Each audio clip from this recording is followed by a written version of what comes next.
Have you ever been so pissed off at the mafia for participating in a bribery scandal that you quit your adult film career to fly a plane over the home of one of the mob's most prominent members and then you do something crazy while you're up there?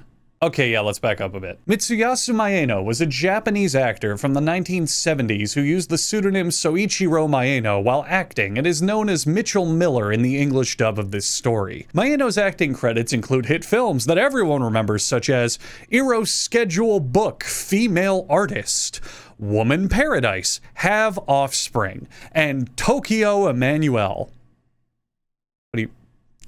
What the fuck do you mean you haven't heard of those?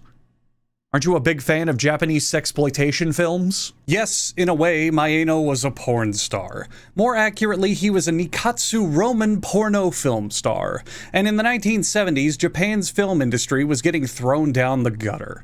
The new abundance of home televisions was crippling film industries as a whole, and imported American movies were much bigger hits than anything Japan was offering, which, I mean, duh.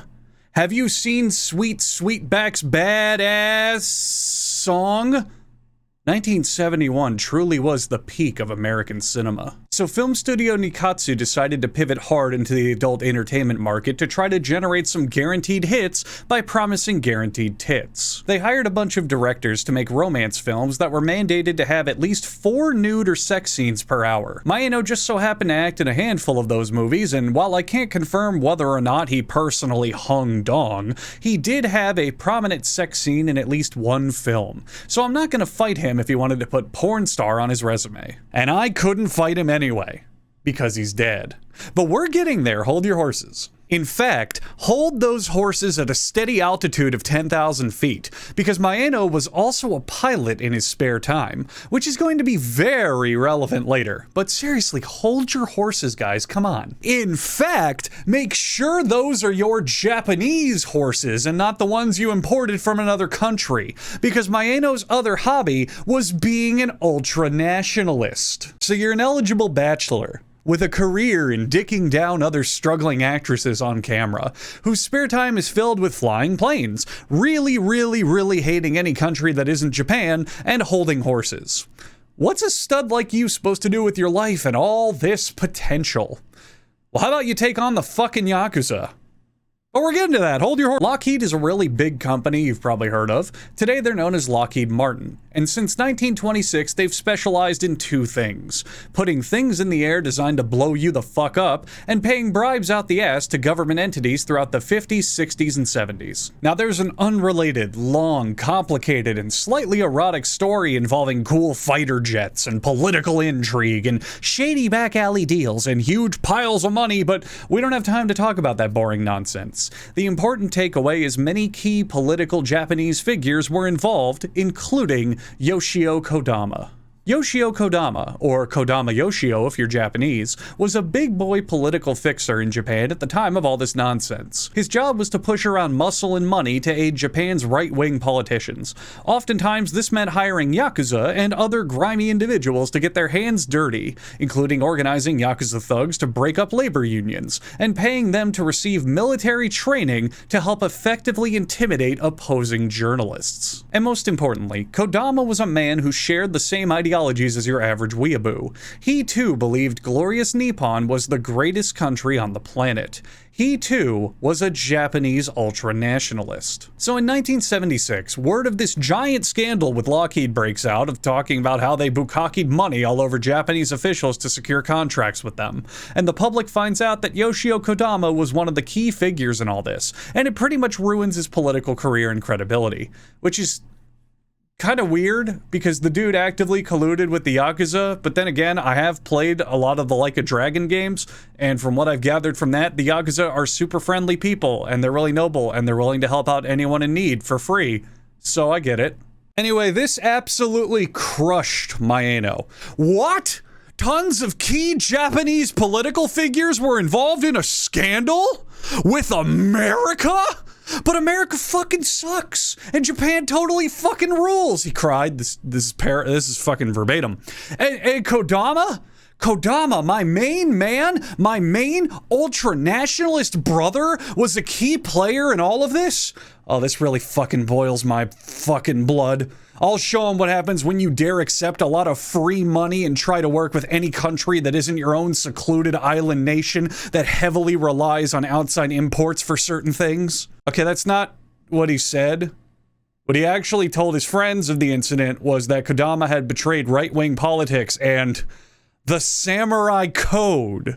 He said that Kodama's acceptance of lobbying money was a national disgrace, and that Kodama was, and I'm paraphrasing a quote that I made up here, a stinky, stupid, poopy doo-doo head. Now we finally get to talk about what Maeno did exactly to warrant this video, because in my professional medical opinion, this guy was kooky bananas. On March 23rd, 1976, Maeno went to the Chofu airport with two of his buddies.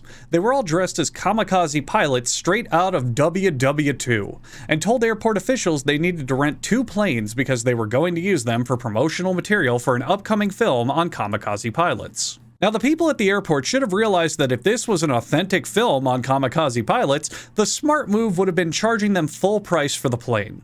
But they let them borrow the aircraft anyway. Remember, Maeno was an amateur pilot in his spare time. It's not too far-fetched to think that the studio would hire him to go up in the air and take some B-roll. Really nothing out of the ordinary so far. Maeno hopped in one of the planes. His 2 co-workers, armed with a camera, got in the other. They flew around for about 30 minutes, allegedly getting snapshots of Maeno's plane flying around, until Maeno hopped on the radio and told his friends he had business to take care of in Kodama's neighborhood. Maeno had taken the plane up in the area a few times previously that month, so he was very familiar with the flight path to get to Kodama's house and what it looked like from above.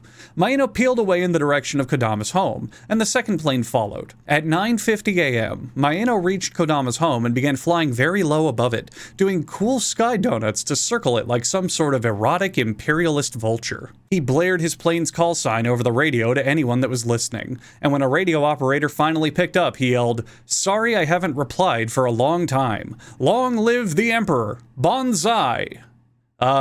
Translator's note, bonsai doesn't really have a direct English translation, so for you kids out there, just think of it as the Japanese version of poggers. And after that, he did what all of you definitely already expected would happen. He sent his plane into a nosedive directly toward Kodama's home. The plane erupted on the top of Kodama's house, immediately causing a fire that blanketed most of the second floor and immediately killing Maeda on impact. And immediately, nothing happened. Maeno didn't accomplish jack shit. See, Kodama was on constant bed rest after having recently suffered a stroke, and was relaxing at the time, downstairs, in a totally different part of the house opposite of where Maeno crash landed. The only people Maeno managed to attack were 2 of Kodama's servants who escaped with injuries. Kodama, nor any of his family living in the house were injured or killed. And in fact, Kodama was wrapped up in a blanket all comfy-wumpy and was leisurely carried out of his home after the fire had started. Maeno really blundered his plan.